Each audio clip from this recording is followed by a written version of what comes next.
Assalamualaikum warahmatullahi wabarakatuh. Perkenalkan, nama saya Intan Permatasari.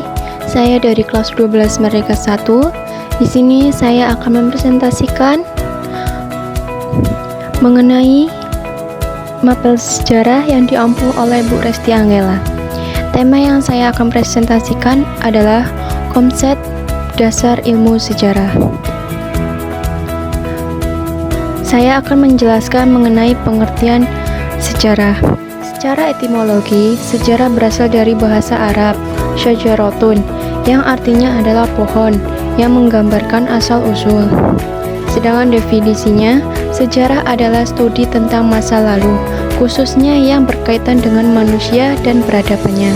Dan selanjutnya, interpretasi. Sejarah melibatkan interpretasi, bukti ini untuk memahami peristiwa masa lalu. Selanjutnya, periodisasi sejarah.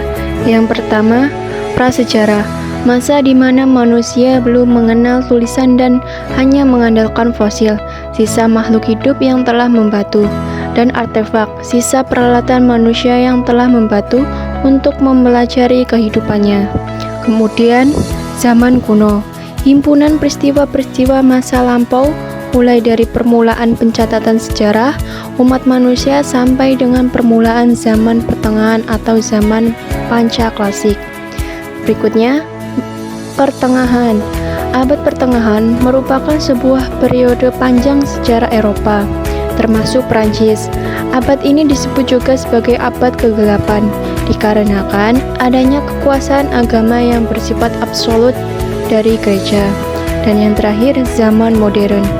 Periode waktu dalam sejarah yang dimulai setelah abad pertengahan dan berlangsung hingga akhir Perang Dunia II pada tahun 1945. Zaman modern ini juga disebut sebagai era modern. Selanjutnya, sumber dan metode dalam ilmu sejarah. Yang pertama, sumber primer.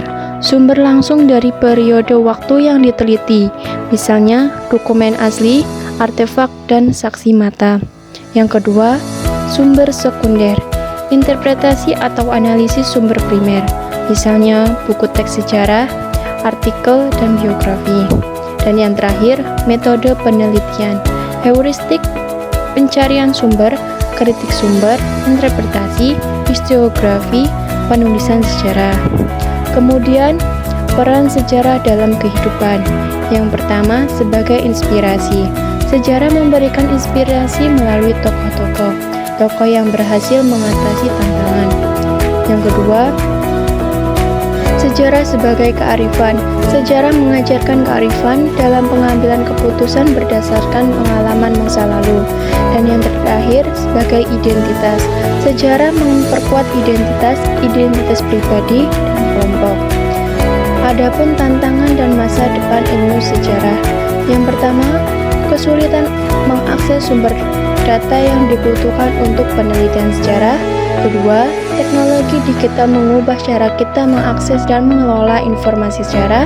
Ketiga, globalisasi menuntut pemahaman sejarah yang lebih inklusif.